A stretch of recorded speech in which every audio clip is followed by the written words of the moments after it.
Baik, terima kasih pemirsa, masih bersama kami dalam Saku yang mengangkat tema tentang zuhud. Kita lanjutkan lagi, penanya berikutnya akan disampaikan oleh Bapak Kusnoro. Silakan.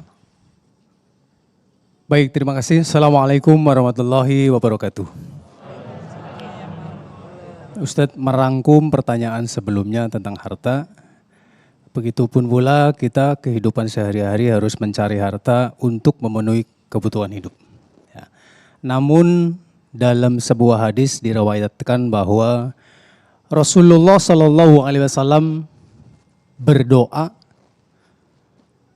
minta hidup dan dimatikan dalam keadaan miskin. Nah, pertanyaannya adalah, apakah kita harus hidup miskin? Begitu. Terima kasih Ustaz. Assalamualaikum warahmatullahi wabarakatuh. Betul sekali ini Kiai Sahdan, jangan-jangan kita salah dalam memaknai daripada hadis ini. Apakah yang dimaksud dengan miskin-miskin dalam arti sesungguhnya atau metafora atau seperti apa penjelasannya? Ya baik Mas Agung, menarik sekali. Memang ini ada dua hadis sebetulnya Mas Agung. Yang pertama tadi Rasulullah berdoa minta dihidupkan dan dimatikan dalam keadaan miskin. Allahumma ahyini miskinan wa mitni miskinan wahsyurni fi zumratal masakin. Ya Allah, hidupkan aku dalam kondisi miskin, matikan wafatkan aku dalam kondisi miskin, dan bangkitkan aku di antara golongan orang-orang yang miskin. Tapi di sisi lain ada hadis lagi, riwayat yang lain Mas Agung, justru Rasulullah berlindung dari kemiskinan. Allahumma inni a'udzubika minal faqri wal qillati wal dhillati wa a'udzubika min an azlima au uzlama.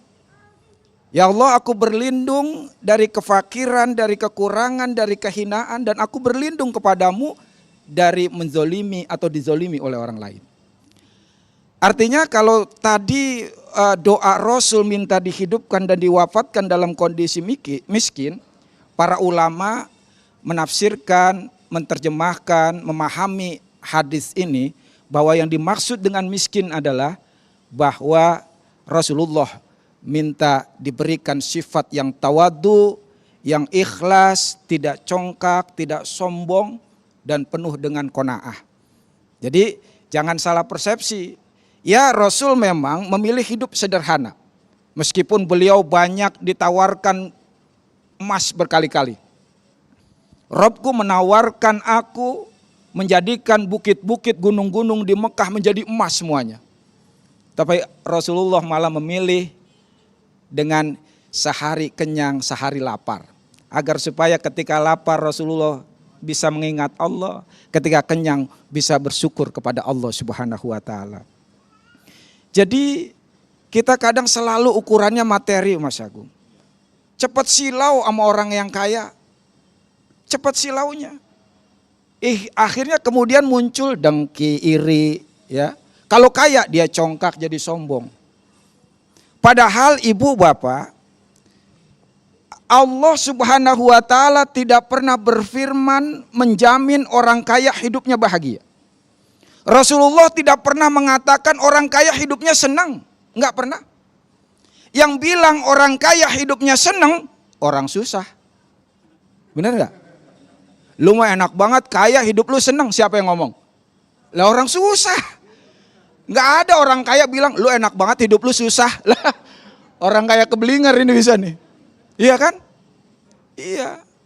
Maka monggo kita oleh agama disuruh dan dimotivasi untuk sukses di dunia, sukses di akhirat. Bahkan kalau bisa kita menjadi orang yang kaya di dunia, kaya di akhirat. Maka tadi itu orientasinya harus akhirat. Kalau akhirat dapat, insya Allah dunianya selesai. Dalam peribahasa bahasa Arabnya, man asya taqiyan asya qawiyan. Siapa yang hidupnya diisi dengan ketakwaan, maka hidupnya akan dipenuhi dengan kekuatan, kebaikan-kebaikan. Masya Allah. Kira-kira seperti itu Mas Agung. Nah,